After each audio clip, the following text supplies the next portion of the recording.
We're here in Agadir, Morocco, after a week of traveling, and I wanted to take some time to catch up with Luke and chat a little bit, get to know you a little bit better, and hear what your thoughts are on this trip, and maybe we can start there. So, what are your thoughts on the trip?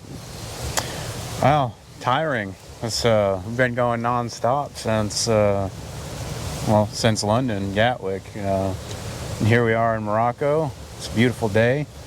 It's really been an awesome trip. Very eye-opening to see other parts of the world and how they do things, and get to learn and observe from other people's operations, and understand what their challenges are, and see how they react to a dynamic environment that the market presents to them. And yeah, I'm really grateful to be here. Maybe you can start by sharing a little bit, where we've been and why we came.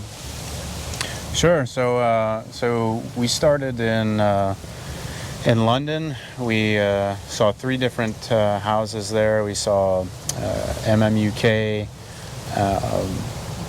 Morrison's, and also AM Fresh. AM Fresh, yeah. So they're mostly repackers. Well, only repackers there. So their operations are a lot different than here in the South. Their operations are obviously bringing in fruit from other origins, mostly from the South, from Spain and from Morocco, South Africa, and then taking those products and doing the same thing we do in our import season, which is reprocessing, doing some value-add packaging, and then redistributing them either to a retailer or to their own outlets. And then we continued on to Spain, and in Spain we saw Fontestad. So Fontestad was really impressive. The scale and scope of that operation just really blew my mind. Fruitentier had a little bit smaller of an operation, but nonetheless impressive. With their level of efficiency and automation was great. They had automated vehicles moving product around the warehouse. Really cool to see the level of excellence that they brought their operation to. And then here in Morocco, we visited Lady B yesterday, and just came from Pack Orange. Pack Orange and Red Pack. So Red Pack is their tomato operation, and the Pack Orange, obviously, as the name suggests, is their citrus. So it's 2 packing houses that are right, basically on the same piece of land, right next to each other, and yeah, they're processing raw fruit as opposed to the guys in London that are reprocessing something that had been brought in from a grower or someone abroad. So their processes are a little bit different. We do both processes, of course. We pack and ship our own fruit as well as importing, so there's a lot to learn from both of those different perspectives. So yeah, it's a little bit about an overview of the trip. Yeah, we saw a lot of really inspiring things. Traveling always opens your mind to different ways of doing things. People have to solve similar problems, but from a different point of view, in a different context, and that usually leads to innovations and unique solutions that sometimes we can't conceive of that particular solution on our own from where we are in Florida, for example. In our case, it's incredibly helpful to benchmark and to study how other people do things, and hopefully we'll take all of this information back and somehow process it over the next weeks and months and find ways to apply that to our project. So we have an interesting project ourselves with a new packing house and cold storage facility that we acquired last year. It's 185,000 square feet of, right now, basically, empty space that's there for us to fill with technology and pack line equipment. So the challenge is, how do you design a pack line that is going to be suitable for the needs of the business today, while also being sufficiently nimble to accommodate what may be the needs of the business in the next 2, 3, 5, even 10 years. So how do you think about a problem like that? What are some of the challenges and approaches to solving that? Well, it's interesting. I just said this a little bit ago when we were having lunch. I think when you can put yourself into a time horizon that kind of goes years and years out, I think there's always going to be things that you look back on and say, wow, we really have improved that a lot, or there was things that we did a lot differently, and maybe that almost seems silly now, like the way we were doing some certain process or whatever the case may be. As we learn and develop new technology, integrate new technology, there's always so many areas to improve, and that's what makes obviously work and life interesting, is the ability to adapt to change. But as far as like how to adapt to there's a lot of different variability that you have to adapt to. The market is going to put different demands on you, and that's one of the things that Miguel actually really opened my eyes to, discussing that with him at Fontestad. Is, he said, if you come back here in a year or two, you probably won't recognize the layout of our pack line or our floor, because we're constantly adapting and changing things and making adjustments to leverage new technology, bringing in new pack types and styles, new machinery to accommodate those pack styles. The market is going to change and demand a different thing from you. So having a mindset that's plastic and moldable, but also having a framework that's not too rigid, that's going to pigeonhole you into a certain way of processing, I think is really key to, or will be key to, our success in the future with the design of this packing house. There's certain technologies that are maybe more difficult to manipulate once they've been implemented. We saw that with kind of the design of the packing house, right? We got a great deal on this packing house, but the design of the floor kind of already has something written into it, as far as like, there's posts in certain places, there's the doors are in a certain place. Yeah, you have to build to accommodate the structure, or change the structure, which is of course costly, expensive. But you can pick and choose your technologies and your mechanisms. For instance, the automated vehicles versus a gantry system. A gantry system is like an enormous, steel structure that's bolted to the ground, whereas, and its purpose, of course, for anyone who doesn't know, is to move bins from A to B. But you can accomplish the same thing with an ASV, or an automated system that's modular, that's not necessarily bolted in or have a certain footprint or something that is not easily manipulated. So making choices that are not going to tie your feet to the ground, literally is, I think, key to maintaining that lightness on your feet when it comes to adapting to market changes and whatever it is that the future has in store for us. Yeah, things like that can change in the market, like that.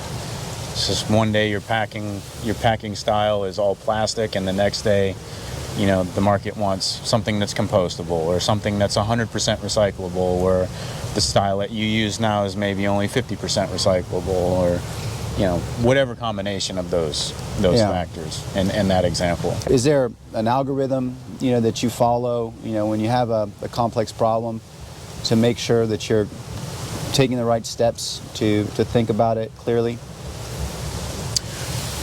Well, there's a few different things that you can do. I'm not sure if there are necessarily algorithms, but I guess at some level everything we do is an algorithm. But doing just what we're doing right now, which is going and trying to observe and talk to people and collect information and get other people's viewpoints on what the market's doing or what they're struggling with or what they might perceive, is a good start for sure.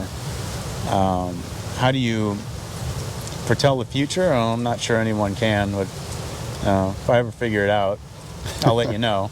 I think you can definitely see trends, and the more that you kind of tune in to what you might perceive as being a trend, or get down to first principles and understanding, like, okay, what is the best case scenario?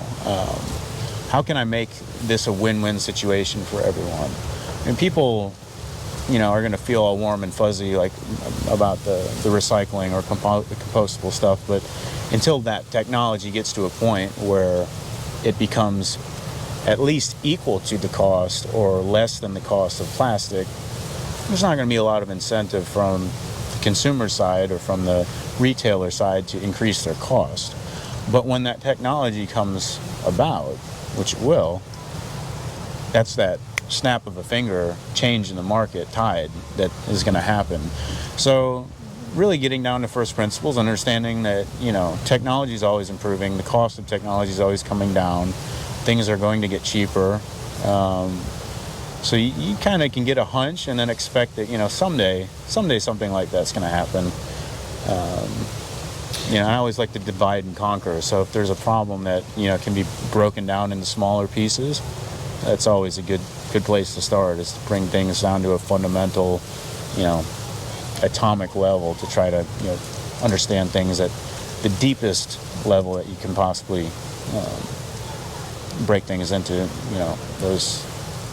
Yeah, just take a big problem and simplify it to the extent that it can be.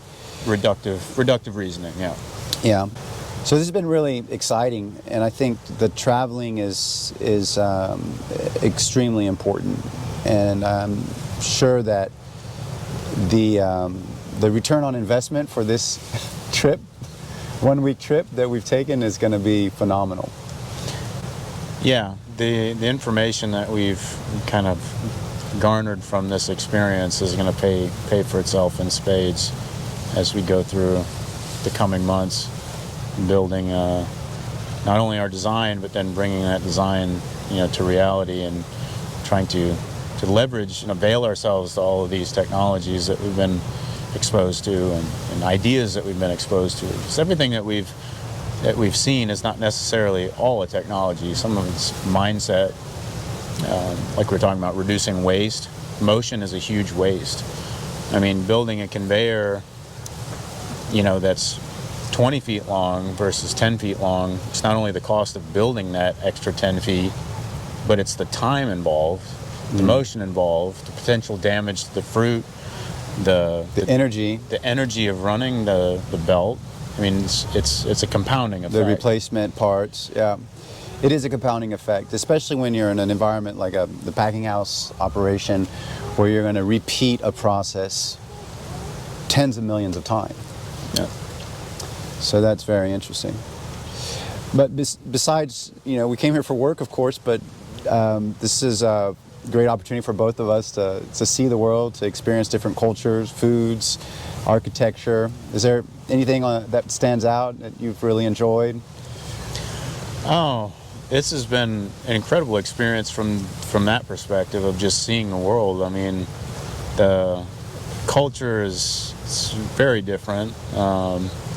We've had a lot of laughs about things that just seem a little bit off, but are completely normal.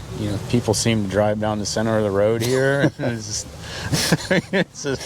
think the lines they put in the road were either an afterthought, or they think maybe that's where the center of the car goes. I don't know. So, no, it's been wonderful. And the first night we were in Gatwick, or we weren't in Gatwick, but when we flew into Gatwick, we went to Stamford, which is a medieval, very, very old town, and it's actually not known how old the hotel that we stayed in was, but historians, I guess, have estimated that it was probably built in the mid 900s, I guess, if that how you say that, the mid 900 AD, 10th century. 10th century, yeah. It's just crazy to think that you're in a place that who knows how many tens of thousands of people have come and gone. The doorways in some of the rooms are only 5 feet tall. It's just awesome experience. I've really enjoyed Morocco. People are so lovely, very generous, very, very kind, very open. The businesses are very impressive. These are top-notch agribusinesses. Met some very professional people in agronomy and packing operations and sales and marketing, business strategy. So definitely first-class businesses.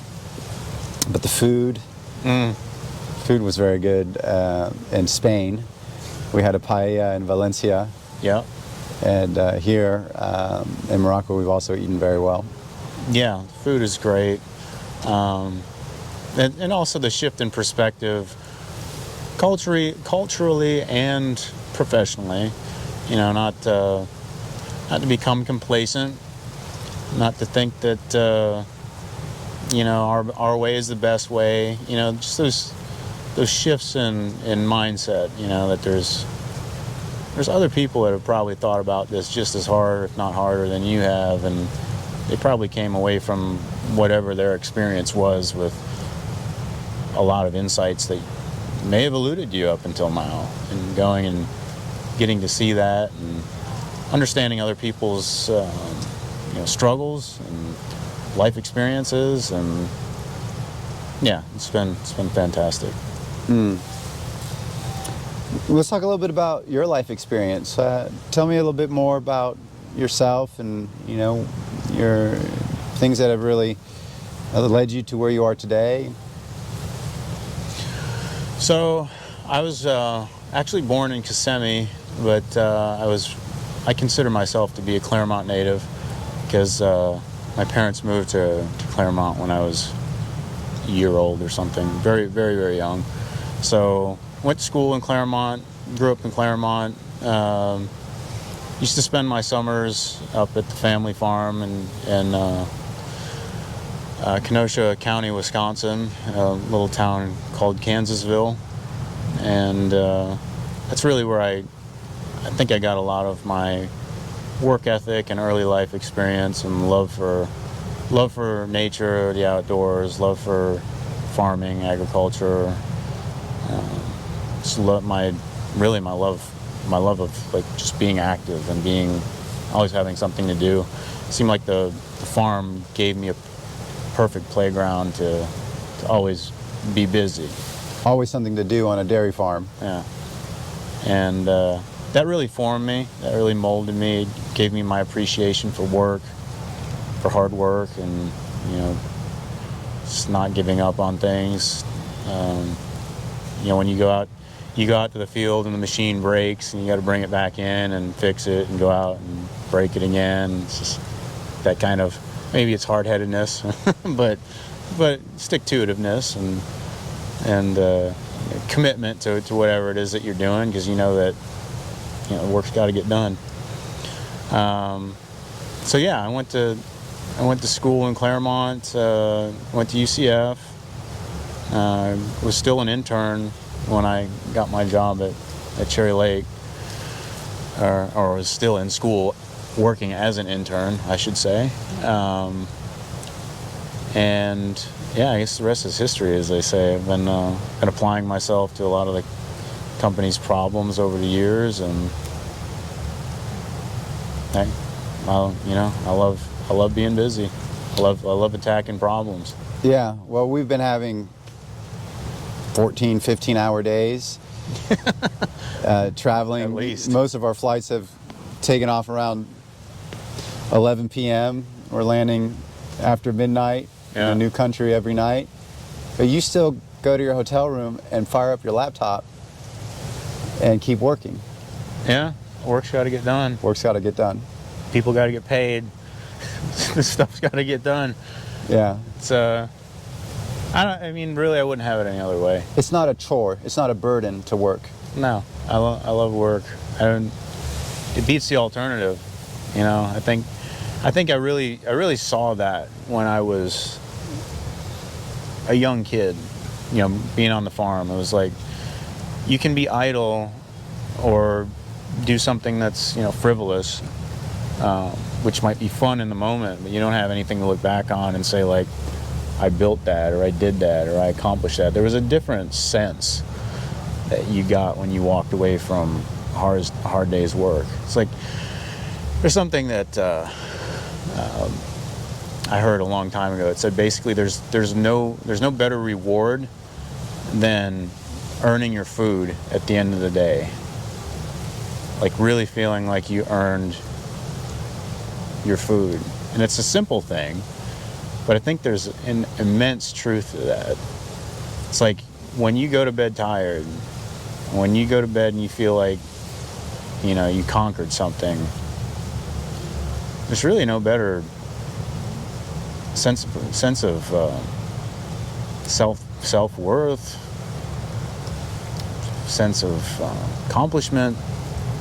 It's just a good feeling. I don't know. Happiness. It's Some kind of deep internal, you know, peace and satisfaction.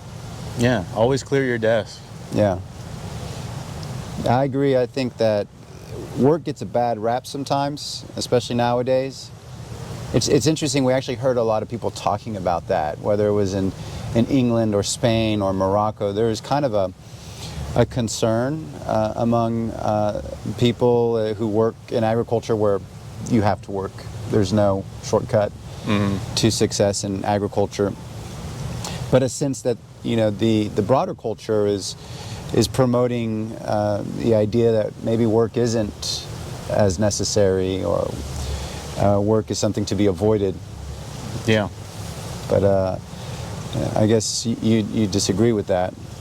I think it's a slippery slope. I think that's a sense of entitlement that I agree is probably somewhat trendy these days. You know, everybody wants that teaser reel, you know, lifestyle. Everything's whatever's posted on my name your social media, you know. But that's not really life. That's like it's fake. I don't know how else to put it. So, I don't see how you could live like that and really get any fulfillment out of life. I mean, it might be fun for a while, but I think you get sick of it.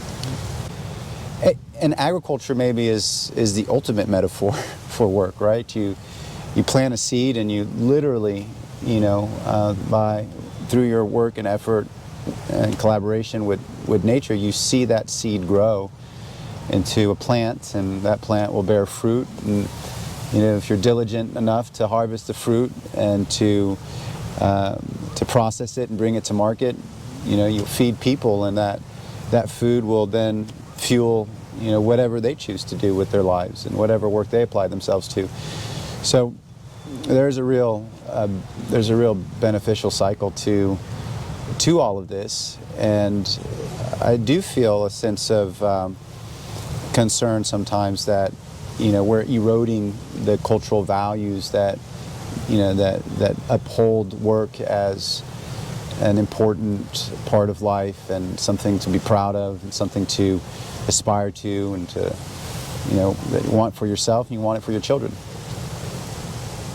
Yeah, I had a bit of a moment when we were having our walk through London. We visited one of the monuments that was erected to the infantry that died in the Second World War, and on the wall there was "Per arduva ad astra" was engraved into the wall, which means through adversity to the stars in Latin. And I reflected on that, and I think probably couldn't put it any better any words to it. It's, you know, through your adversities, you build character, and you know, who knows where the limits of hard work and character building, hard experience, you know, hard life experiences, is are usually the most important ones. And you know, we don't know the limits to that. It's also a part of our company history in the case of IMG and Cherry Lake, because we have faced a lot of adversity. I think anybody who's in agriculture long enough is going to face a great deal of adversity. You know, we've had freezes, hurricanes, you know, economic recessions. We've had diseases, citrus greening. You know, that one's a tough one. And others. And here in Morocco, for example, they don't have citrus greening, but there's a very, very serious drought that is affecting this country now for 3 years in a row, maybe more. And it's natural to look upon that adversity and say, I wish I didn't have to deal with this. It would be much easier if I didn't have a drought or I didn't have citrus greening to deal with. And in the moment, that's a natural thing to say and to think. But perhaps, you know, when you look back many years later and reflect on where you are now and how you got here, and how much of your journey was driven by adversity, you know, the adversity that forced you to think differently, forced you to take a new path or a new approach that perhaps in the end, as you look back, was a blessing.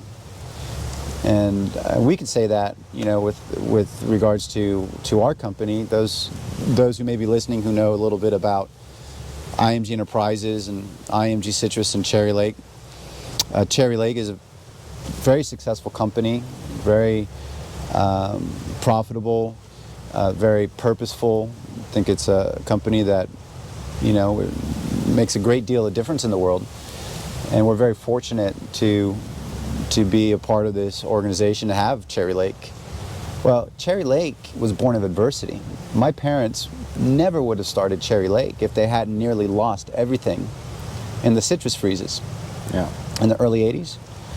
You know, they were just getting started in business. They were young. I was 6 years old. It was Christmas. And it was snowing in Florida. So my sisters and I, we were literally outdoors jumping up and down on the trampoline trying to catch snowflakes with our tongues. And, you know, making snow angels on the trampoline tarp. It was a white Christmas. What could be better? We thought it was amazing. Yeah. But I had this very vivid memory because when I went back inside, and I was so excited and I wanted to like share my joy with my father. But instead of joy, he was catatonic. He was pale as a ghost. His eyes, they just seemed like they were lifeless. I didn't understand, you know, what was going on. But, you know, here he was helpless. He knew that the temperatures were dropping and dropping and dropping. And as they were dropping, he was losing the entire crop and getting closer to that line where he would lose the trees themselves. Yeah. Which he did, and not just my dad, everybody in Central Florida lost all of their trees. And looking back, I understand now why he was so catatonic. You know, he was in shock because, you know, he had made a lot of commitments and promises to people that he would be successful. You know, he had invested his parents' money, had invested friends of the family's money. I'm sure he had made commitments to customers. He had employees, and all of this, you know, was crumbling that night, and it was obviously horrible. And they lost everything. They lost like I said, not just the crop, but all of the trees. And they were a young company. It wasn't clear that they could survive this, but they did, and they had to start over.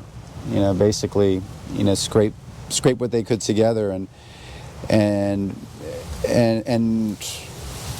restart, reinvent.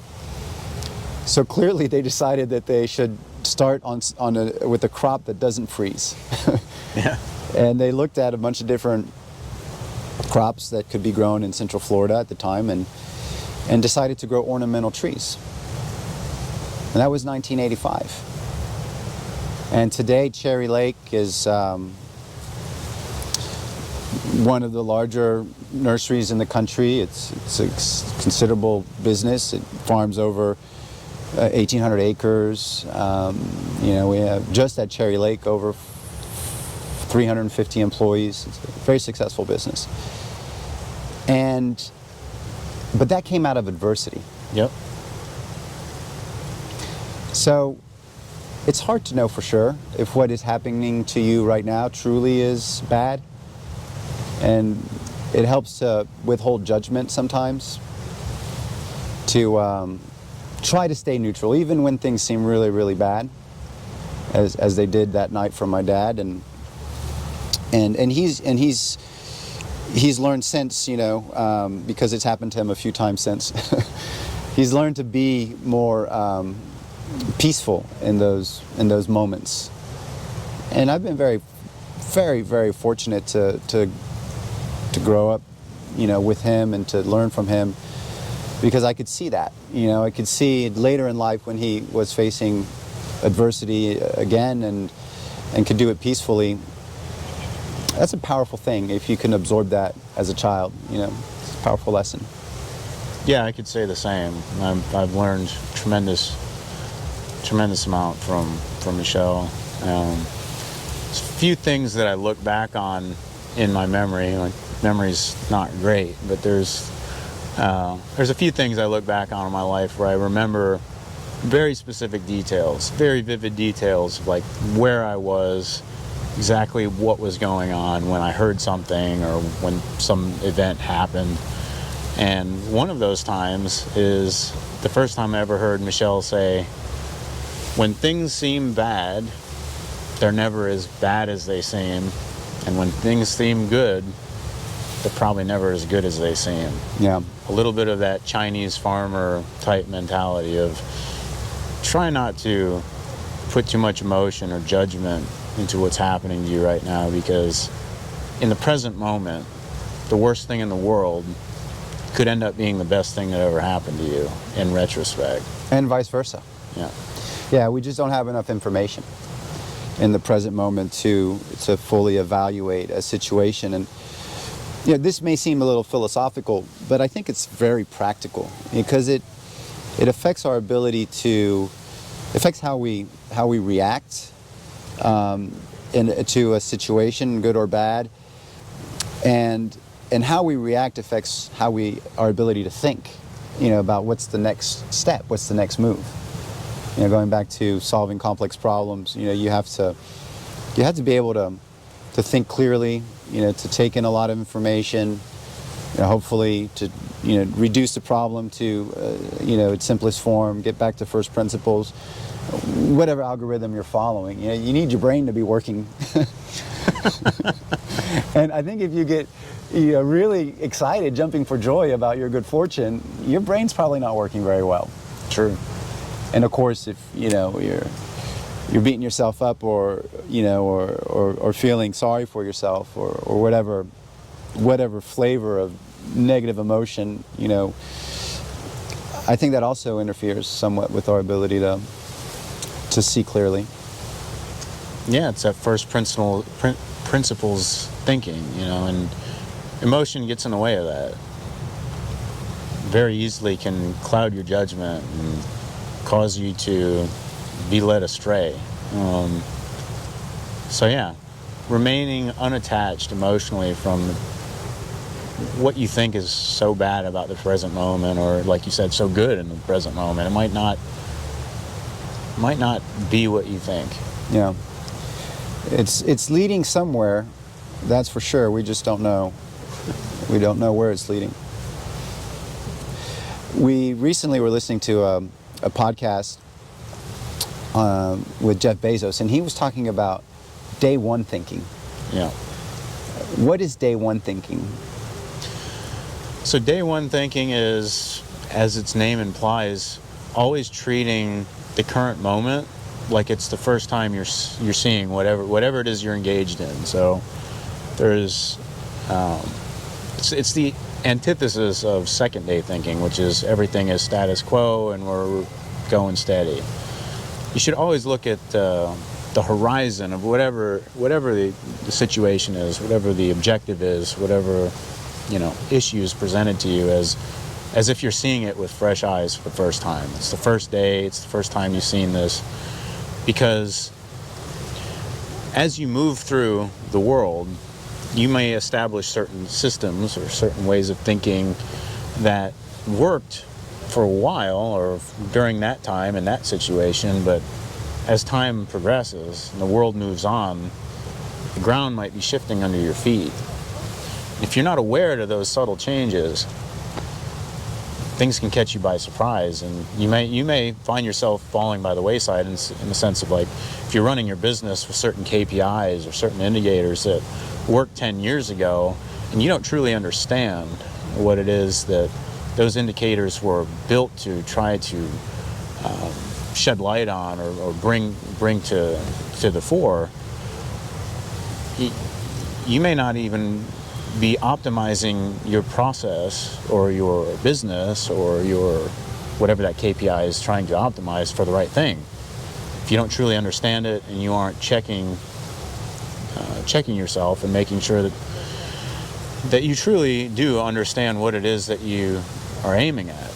So day one thinking is it's more a mindset of awareness, constant awareness, constantly looking at things with fresh eyes, never being like blind to your own blindness as much as you can be, because let's face it, we are limited in our ability to perceive the world around us, but to try to be cognizant of that and avoid it for as much as you can. Yeah, keep it fresh. And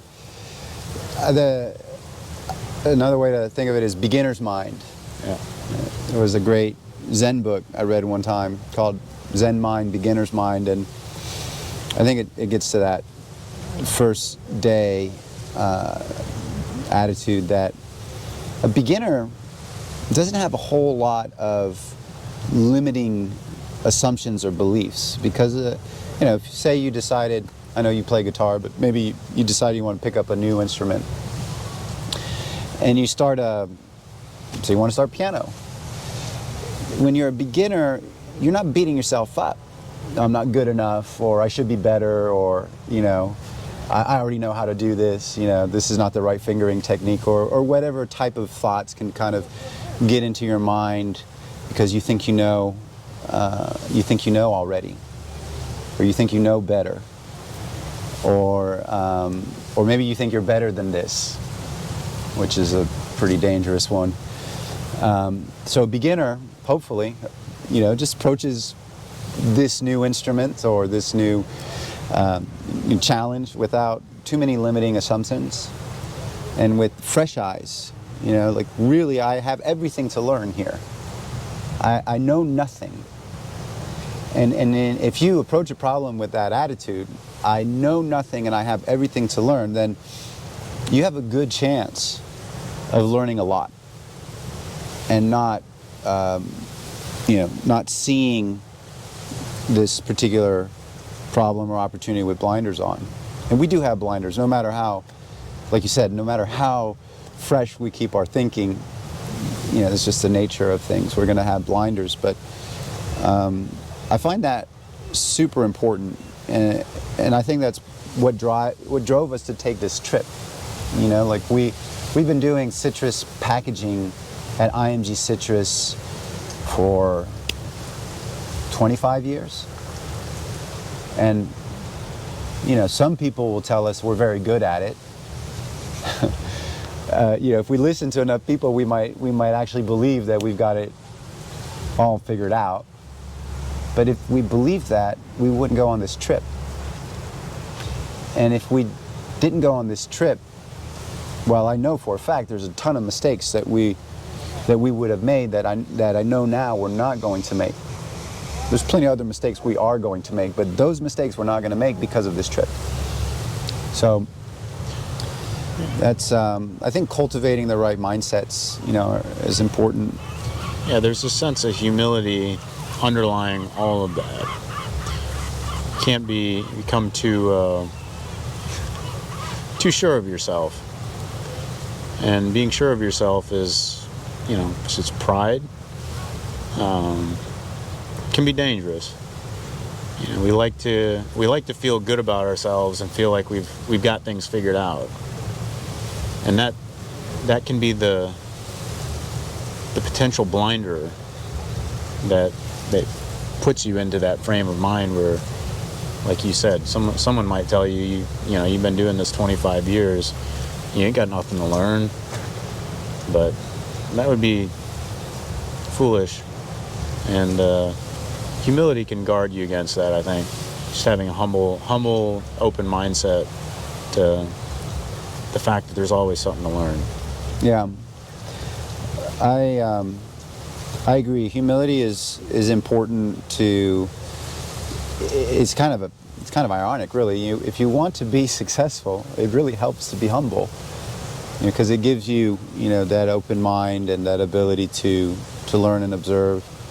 I noticed that about you a lot. You observe an awful lot. You can, sit back and just let the other people talk. Be in a room and not say anything at all for a long time. But I know that you're taking it all in. So walk me through that a little bit. Is that something you're doing intentionally? Is it just your natural curiosity? I'd say it's very natural.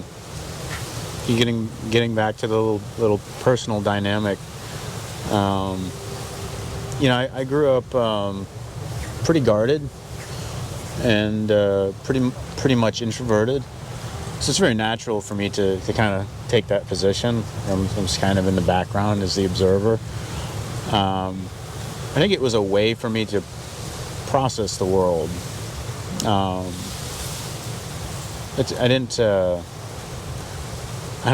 don't know if I say didn't play well with others, or I didn't seem to really get along with probably a lot of kids my age growing up. So I naturally kind of was maybe a little bit more of the nerdy type, maybe.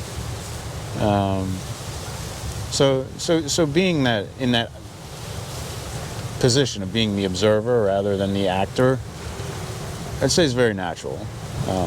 To your question, what am I doing in those times? I'm trying to collect information and make sure that if I am going to say something, that it's something worth saying.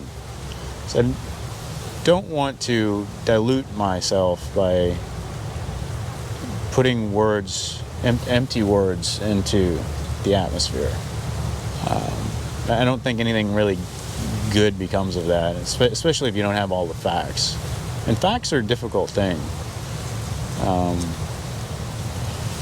think some of the wealthiest, most successful people in the world understand that facts are a difficult thing. Like, to really understand ground truths, to really understand things in their entirety, it's very, very difficult. And you have to be kind of obsessive about understanding truth, like actually understanding whatever it is. What's the truth? What's the ground level? What are the axioms, like in whatever situation it is, or whatever problem it is that we're trying to discuss or fix? And I feel like if I don't have a sense of confidence that I'm coming from a place where I've established all of those facts, that I'd rather just not say much because what I'm saying might be flawed otherwise. Quality versus quantity. Yeah. But I hear what you're saying about, really getting a handle on the facts and an understanding of the truth. But that's an ideal, right? You can only approach it in the asymptote, but you can't, really get there. So when is enough enough? And is it sometimes work against you where you're holding back for too long, or do you find that you can sense when it's appropriate to go ahead and move forwards with your understanding? Yeah, so that's a good question. I think with time, I've learned to accept that there are tranches of abstractions in the world, and you may not always be at that base layer, but you're at some level of abstraction that can serve as an analog for the base. So you're not necessarily, you don't understand at some atomic level everything that's going on, but there are certain other pieces of information that are at the intersection of whatever it is that's at that base layer that you can build off of as scaffolding that don't necessarily force you to go down to that lowest level of detail. I don't know if that's getting to the crux of what you're asking, but you just kind of... When do you know that you're there?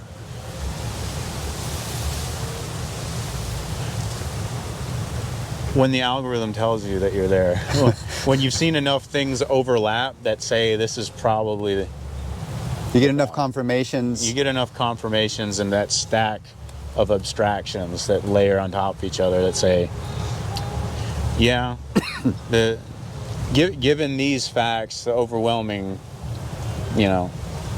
statistical evidence or whatever is A versus B. Yeah. And I can start to build and move forward. Yeah.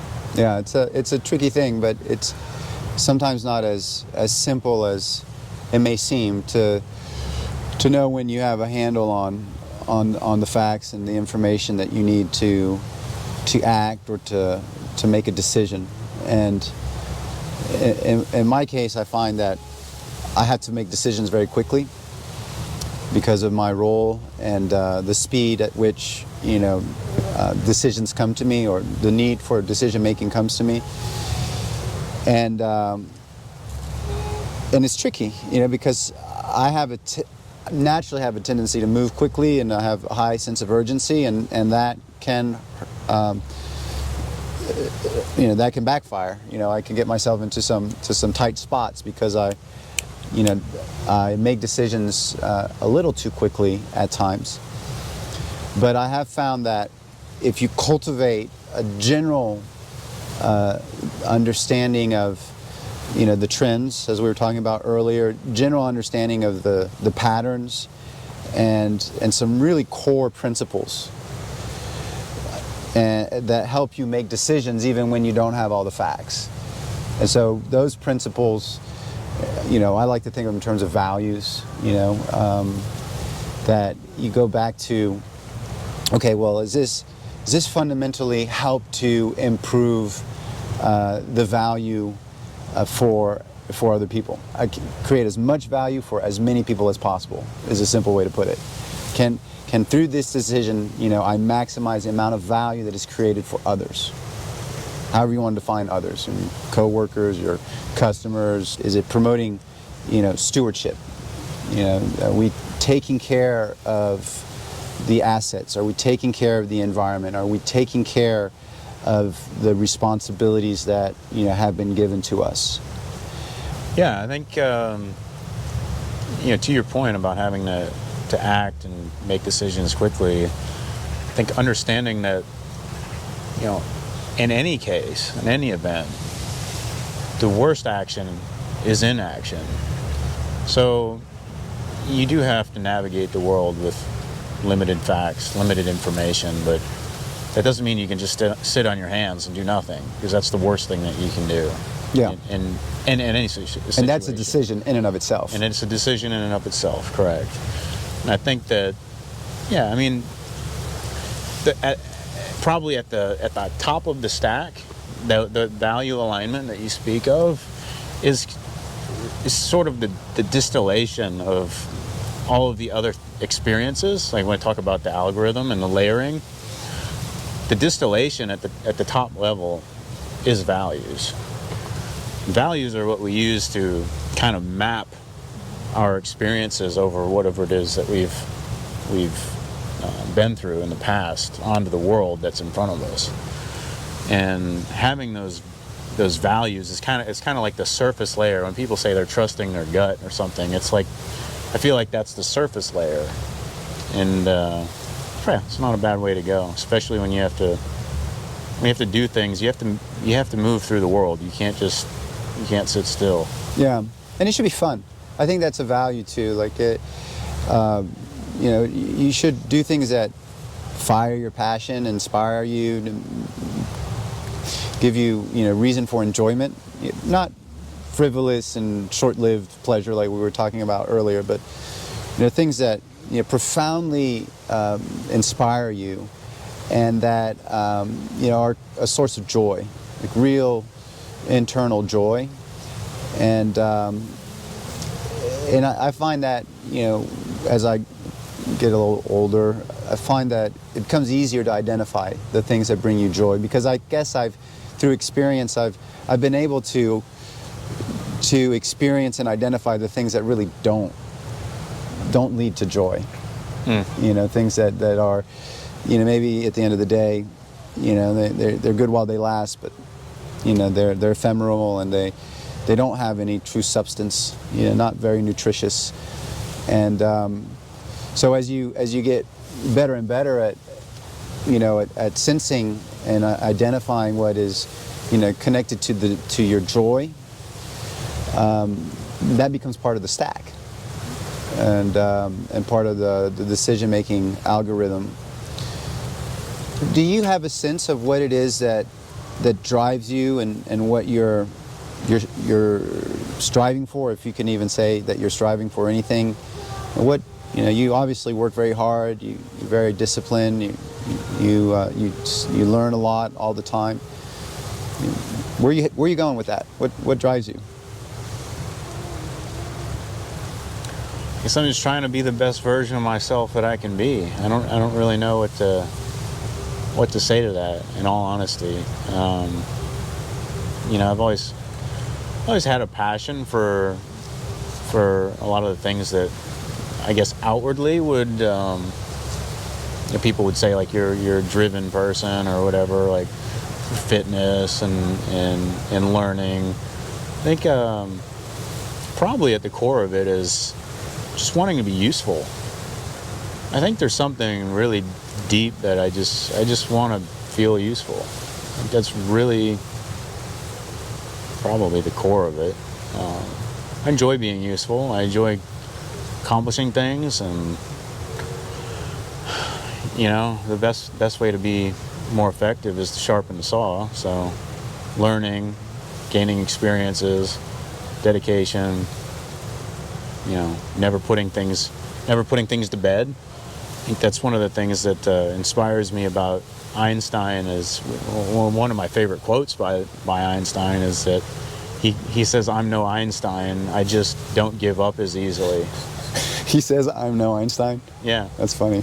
There's a quote by Einstein that says, I'm probably misinterpreting or mispresenting it, but it says something to the effect of, "I'm no Einstein, but I just try harder, or I don't give up as easily as the average person." So in other words, he's not attributing what he's figured out, like special relativity, general relativity, some of these things that we know him for, were really just him constantly coming back to the problem, looking at it a different way, not wanting to put it down, not wanting to put it to rest, wanting to do thought experiments about what it would feel like to ride on a light beam, and just constantly bringing himself back and refocusing on the task. I think that's where a lot of people can go wrong, is they just give up too easily. Give up too soon. I think you can do just about anything, you just can't do everything, so you got to be very specific about whatever it is that the task at hand is presenting you. You got to be pretty determined and just not let it rest. Just in closing, we can talk a little bit about, the company itself and the environment that we're trying to create. I wonder, for somebody who started as a young man and's been here 14 years, what are your thoughts on our company and our way of working? And well, one of the things I've always appreciated about IMG Enterprises is we're not a kind of the typical nitpicking, overbearing, super. I'm lacking the word right now, but we have the mindset of as long as the intention's right, the goal is right, the values are aligned, we're going to get there. There's going to be trials, there's going to be setbacks. But as long as we're aimed at the right thing and we're doing the right thing, I was completely taken back by how hands-off Jim, my original boss, who's now retired, was with managing me. It was like, here's the goal, and I'm going to leave you alone. Like, he wasn't micromanaging, wasn't coming constantly checking what I was doing. I think that's really at the core of our business. We're not micromanaging. We're not trying to nitpick about things or throw someone to the wolves if they presented the wrong information accidentally, of course. We're not here to point fingers. We're here to create value. And I think that's very much value aligned with my values. Is I want to be useful. I want to create value. I want to do things that are useful. And as long as that's at the core of whatever you're doing, working for IMG is going to be a natural for you. So that's one thing that's always attracted me to this organization. It truly is a value-aligned organization. And if you can look at our values and get some sense of connectivity with them, you're going to do all right. I think that everything we're doing as a company is kind of like no harm. Like there's a lot of companies out there that can be doing real harm to the environment, or can be creating financial adversity for people. Everything that we're doing is trying to give back to nature and trying to provide food for people, and so worst businesses to be in. Then there are worse businesses to be in. Yeah, there are definitely industries that you can be in that are not necessarily doing good for the world. So it's rewarding to be part of something that's giving back. I don't necessarily agree with how we do development, but the fact of the matter is that there's a certain way that we do development in Florida, and it has to do with basically tearing all the trees down, and something has to go back. So we're at the essence of that expression. The best day to plant a tree was 20 years ago. We're doing that so that people today that want a house, they can plant a 20-year-old tree. Didn't have to do that. Yeah, didn't have to think about that. So that's rewarding. I enjoy working with people who are passionate, who are smart and who are driven. I admire a lot of the people at IMG for that. I think there's a lot of passionate people, a lot of intelligent people that work for the company, and it's fun to work in cross-functional teams on things nothing about, and just dive in head first and learn as you go. I think that's really what we're all doing with first day thinking. Just making it up as we go. Because there's an element that has to be that way. There's an element of everything that you do that has to be that way. Yeah. You have to think differently all the time, and and apply apply good values, good principles, and good mindsets to problems in order to create value for the world. And I do believe that's what we're about. And I think it's because of that we're successful in attracting people like you. And it's because we're successful at attracting people like you that we are where we are. And I'm really grateful to you for everything that you've done and continue to do. And to me, it's been an absolute joy to work with you and travel with you. So thank you for being here and sharing. I can say the same. Thank you for having me and including me on this trip. It's been incredibly enlightening, immersive, memorable experience. So, Shukran. Thank you.